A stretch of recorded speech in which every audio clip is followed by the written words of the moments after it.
welcome back. I'm Lori Williams, and today I'm going to be talking to you about how to build emotional resilience.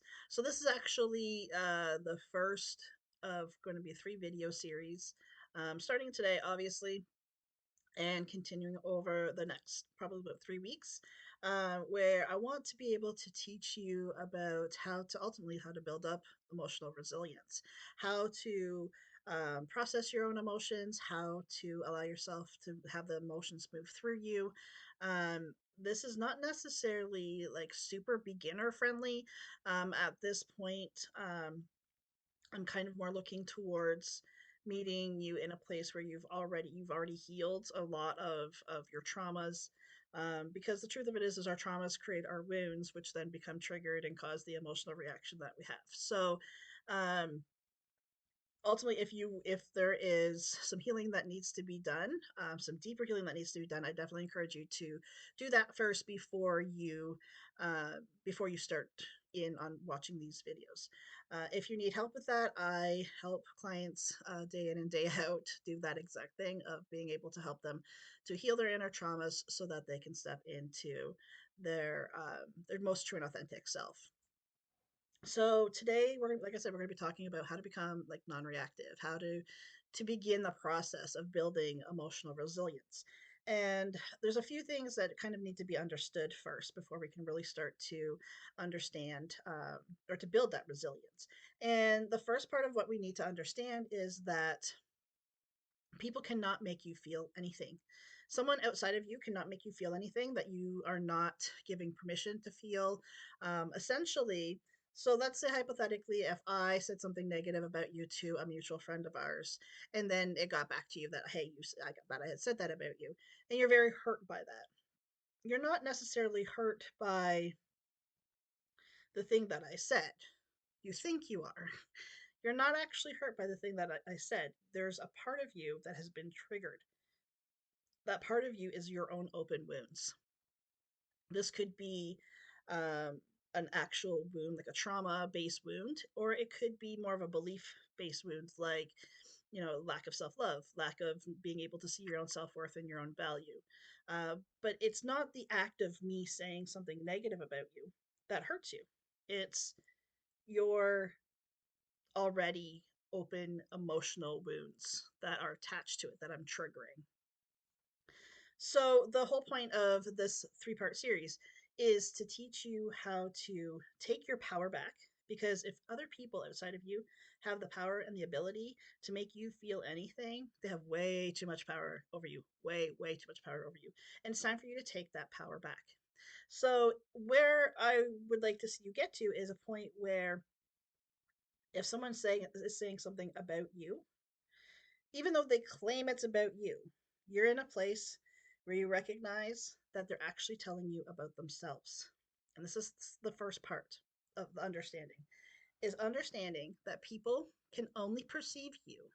So their judgment of you is only based on how they judge themselves. So they can only perceive you for how they perceive themselves. If someone is saying something about you, I guarantee you it has nothing to do with you and everything to do with them. Pay attention, pay very close attention, because they are telling you far more about themselves than they are telling you about you. We as human beings, we project everything, the good, the bad, the ugly about ourselves. We project what we believe, we project how we feel at any given time. We're constantly projecting. If someone's like, "Oh, you're such a beautiful soul. Oh, you're such a horrible person." Both of those people are perceiving you based on how they perceive themselves. The good, the bad, the ugly. It's all perception. I cannot see in someone else what I do not possess within myself. That is the truth of it. If I am very low on self worth, I am not going to see the value in other people. It's impossible. It's like you can't teach what you don't know. It's the exact same thing. So, the very first thing is to take you out of it. Pay very close attention to what they're saying. They're giving you a lot of valuable information, but I promise you it's not about you. Unless it is. There's just like a little gray area here. Not that it's about you necessarily, but if it's triggering you, there's because there's an open wound there that it's triggering. It could be, so if they're saying, "Oh, you're a liar," let me use this as an example. Somebody is going around and spreading rumors that you're a liar.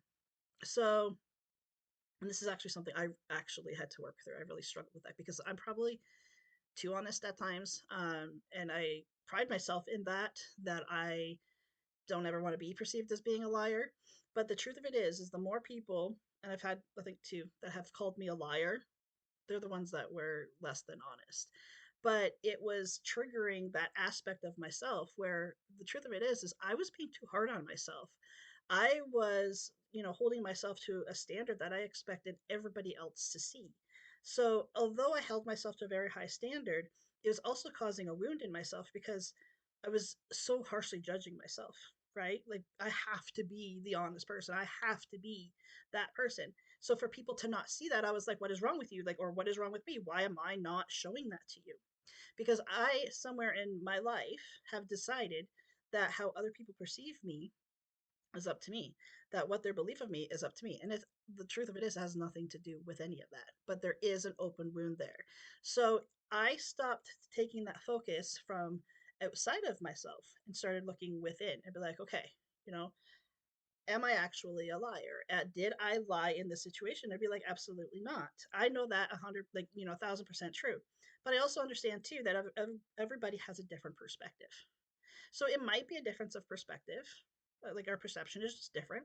That way, realistically, neither one of us are wrong. But if it comes down to like an actual truth of saying, like, oh, Lori said this, and I'm like, no, I did not. And I know for a fact I did not. And it is 100% true that I did not say that. Then ultimately, that's what it comes down to, is that there's that open wound in me that is wanting them to see my value. That's an inside job. I can only be healed through me working on myself. I can't go and heal me by getting other people to believe what it is that I'm trying to believe about myself. And I use relationships as a prime example, like intimate relationships, as a prime example in this. A lot of the time, people will jump from relationship to relationship to relationship, and they realize at the end of that each relationship, it's not what they want. There's something about it that it's not what they want. Now, having an understanding and a belief that every person that comes into our life is a teacher on some level for us. They're either teaching about what we want, what we don't want, who we are, who we don't want to be, where our open wounds are, what needs to be healed, all those things. They're always, everybody is always teaching you what it is that you deserve, what you don't deserve. Everything, every person that comes into your life is teaching you. So if you have all these failed relationships, a lot of us, it's kind of the human way, will be like, that's it, I give up on love. When that's not the reason those relationships were coming into our life. They were not coming into our life for us to just be like, yep, love sucks. I'm over it. I'm out.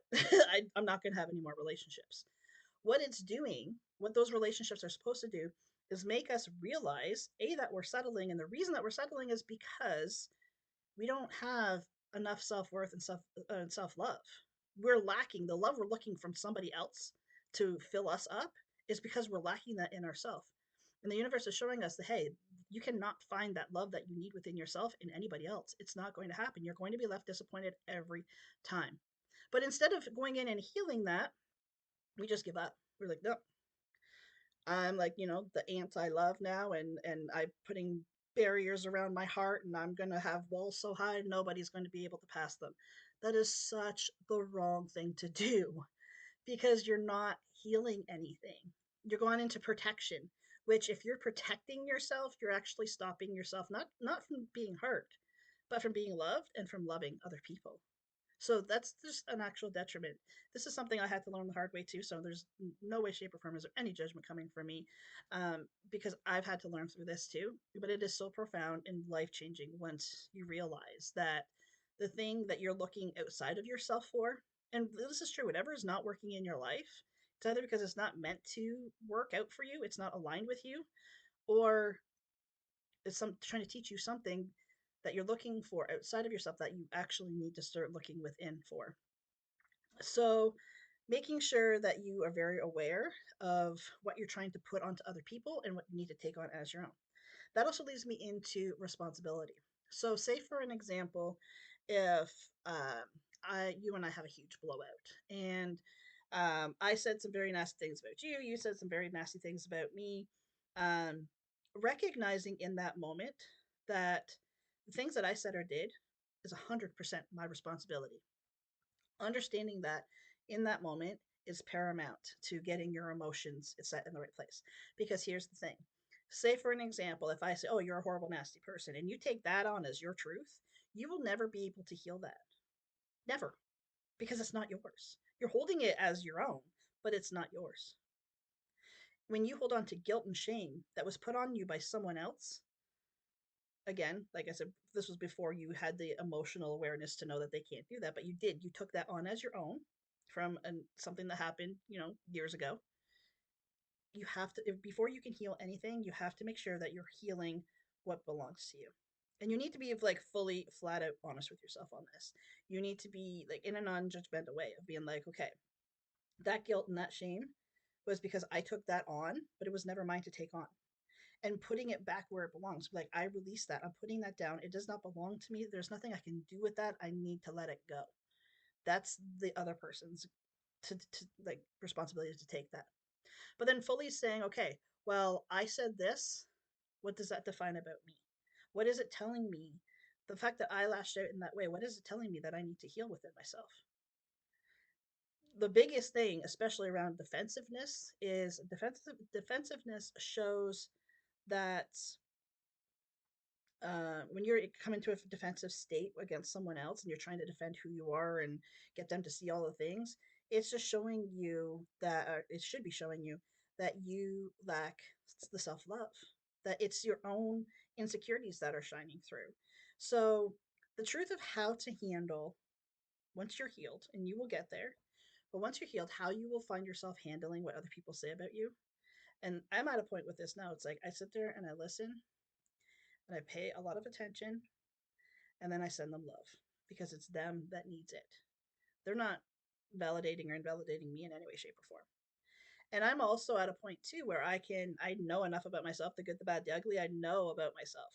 And if they're like, oh, Lori, you're this, and this, I will 100% fess up to exactly the parts of me that what they're talking about is true. Because part of emotional resiliency is also knowing there is no such thing as perfect and to stop chasing that ideal of what perfection is. I have negative things about me. I am very aware of what they are. And I will own up to them every single time, but I'm not going to own other things that people say I am just because that's where they're hurting or that's what their wound is. I don't choose to take any of that on. It's not mine. I can't do anything with it.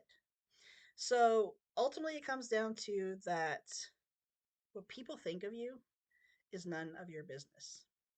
If you're a people pleaser, you became a people pleaser because of trauma that happened in your life, and that is the part of you that needs to be healed. Ultimately, what it comes down to is how you build emotional resilience is to heal it, to get into healing the emotional parts of you. But there is no such thing as a bad emotion. No such thing as a bad emotion. Even your emotions are teachers.